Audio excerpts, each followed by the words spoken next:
Mengatasi konflik dalam hubungan. Bersiap untuk konfrontasi dan tetap tenang, berkomunikasi dengan efektif, memanfaatkan konflik untuk berkembang. Dalam menjalani hubungan, Anda dan pasangan tentu pernah bertengkar, walaupun sebenarnya sangat cocok dan saling mencintai. Konflik tidak perlu dipandang sebagai lampu merah.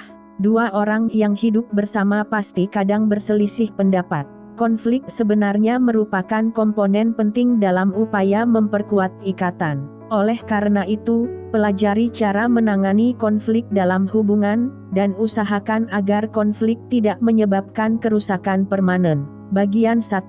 Bersiap untuk konfrontasi dan tetap tenang. 1.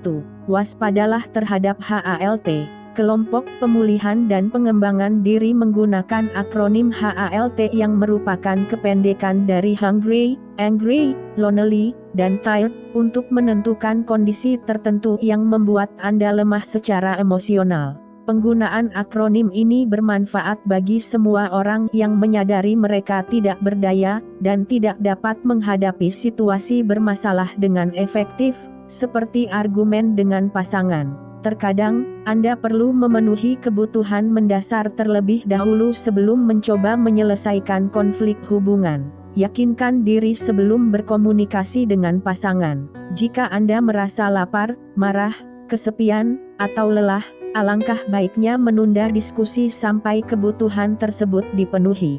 2. Tundalah pembicaraan sampai emosi Anda bisa dikendalikan. Langkah pertama dalam rencana penanganan konflik adalah mengendalikan emosi.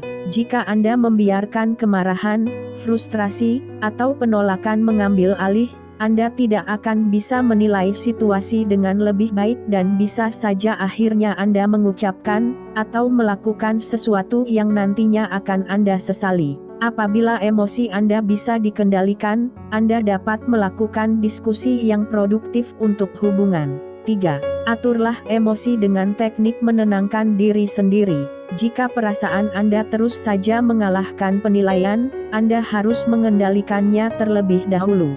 Kendalikan emosi Anda dengan teknik pengaturan seperti bernapas dalam dengan metode 4, 7, 8. Tarik napas melalui hidung selama 4 hitungan. Tahan napas selama 7 hitungan, dan kemudian embuskan melalui mulut selama 8 hitungan. Terapkan meditasi kepekaan dengan menyadari sensasi ragawi yang Anda alami. Saat bernapas dalam, cobalah menamai emosi yang Anda rasakan, dan carilah sensasi yang mendukung emosi tersebut, seperti tangan mengepal, bahu kencang, dan sebagainya. Telepon teman Anda untuk meluapkan kegelisahan atau mengalihkan pikiran. Ajak anjing peliharaan Anda jalan-jalan. Dengarkan musik menenangkan. 4.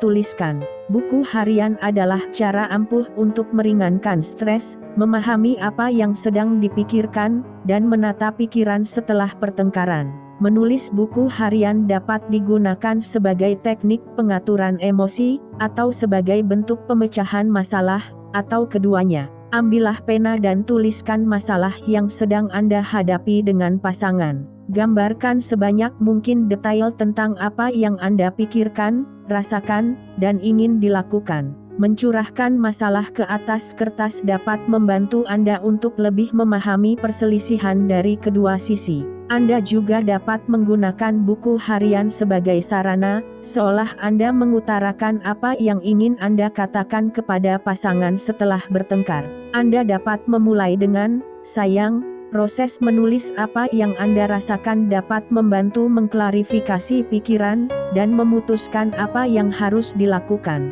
Bagian 2. Berkomunikasi dengan efektif. 1. Berlatihlah mendengarkan secara aktif.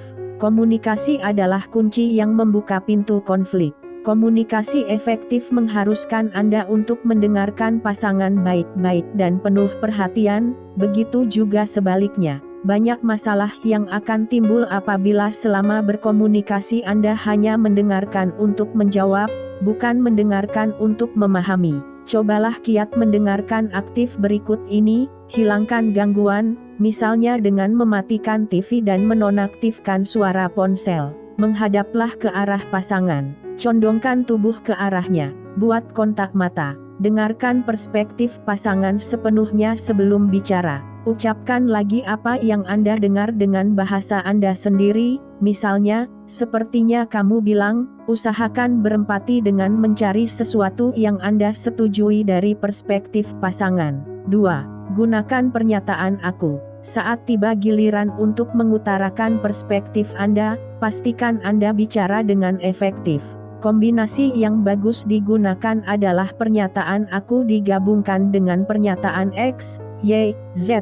Penggunaan pernyataan aku memungkinkan Anda untuk mengakui pikiran perasaan, dan meminimalkan reaksi defensif dari pasangan. Bagian X, Y, Z membantu pasangan memahami penjelasan spesifik. Misalnya, Anda mungkin mengatakan, kalau kamu pulang, X, dan langsung tidur, Y, aku merasa sangat diabaikan, Z. Pernyataan ini bisa menjadi semakin efektif bila dimulai dengan Z atau aku merasa sangat diabaikan kalau kamu langsung tidur begitu pulang. 3. Selesaikan masalah saat ini. Masalah kecil sering jadi membesar ketika salah satu pihak membawa masalah lama. Usahakan untuk selalu berfokus pada saat ini dan masalah yang sedang dihadapi. Apabila Anda membawa-bawa masalah lama, usaha untuk menyelesaikannya akan semakin sulit.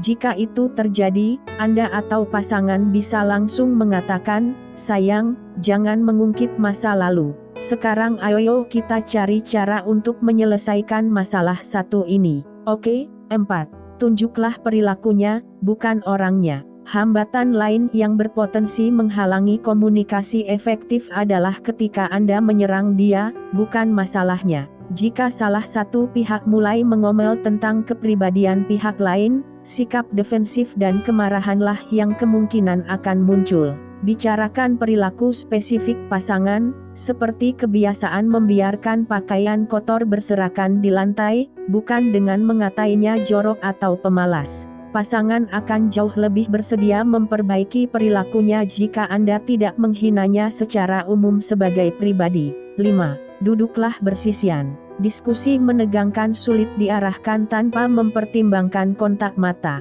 Ketika mengetengahkan topik yang sangat sulit, ahli hubungan menyarankan untuk memulai dengan orientasi bersisian. Penelitian menunjukkan bahwa pria memberi tanggapan lebih baik ketika melakukan pekerjaan bersama seperti pekerjaan rumah atau mengajak anjing peliharaan jalan-jalan. Begitu topik yang menegangkan dan canggung dilewati, Anda berdua bisa saling menghadap dan bicara dengan tatap mata. 6. Gunakan humor. Cara yang bagus untuk menangani perselisihan adalah memasukkan aspek riang dan gembira. Konflik antara dua orang yang menjalin cinta dapat diselesaikan dengan lebih cepat, dan ketegangan dapat dicairkan apabila salah satu menggunakan humor.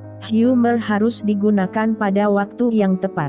Idealnya Anda tertawa bersama dia, bukan menertawakan dia. Penelitian menunjukkan bahwa humor pribadi, yaitu lelucon rahasia yang hanya dipahami sedikit orang dan menghubungkan mereka, akan sangat berguna saat konflik.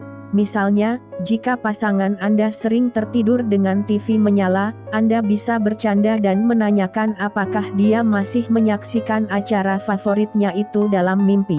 Sifat lelucon ini dapat membantunya untuk lebih memahami masalah sebenarnya, membiarkan TV menyala, sementara itu diskusi pun tetap ringan. Bagian 3. Memanfaatkan konflik untuk berkembang. 1. Hormati perbedaan individu. Banyak orang berpendapat bahwa rasa hormat setara dengan cinta dalam memupuk perkembangan, dan memperkuat ikatan dalam hubungan.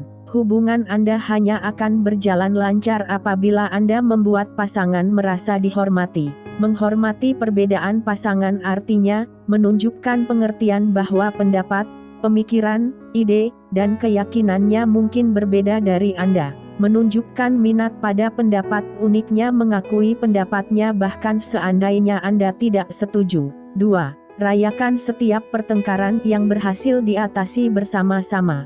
Gunakan konflik yang Anda hadapi bersama sebagai sarana untuk memperkuat ikatan. Jika demikian, Anda akan bisa menerima konflik, karena memandangnya sebagai cara untuk lebih mendekatkan. Setelah membahas perbedaan dan menyepakati masalah, jangan ragu menghadirkan tawa, kemesraan, dan kehangatan. Rayakan keberhasilan mengatasi konflik dengan gembira. 3. Carilah konseling untuk masalah yang sangat sulit. Jika Anda dan pasangan tampaknya tidak dapat mencapai kesepakatan, atau bahkan setuju untuk tidak bersepakat dalam suatu masalah, langkah bijak adalah menjalani konseling profesional. Ini merupakan pilihan untuk masalah yang menurut salah satu pihak akan berakibat signifikan dalam kesehatan hubungan. Masalah yang jika tidak diatasi dapat menciptakan pertentangan jangka panjang antara Anda dan pasangan. Mencari bantuan profesional dapat membantu membekali Anda dengan keahlian berkomunikasi dan memecahkan masalah untuk menangani masalah lebih besar yang muncul seiring waktu dalam hubungan.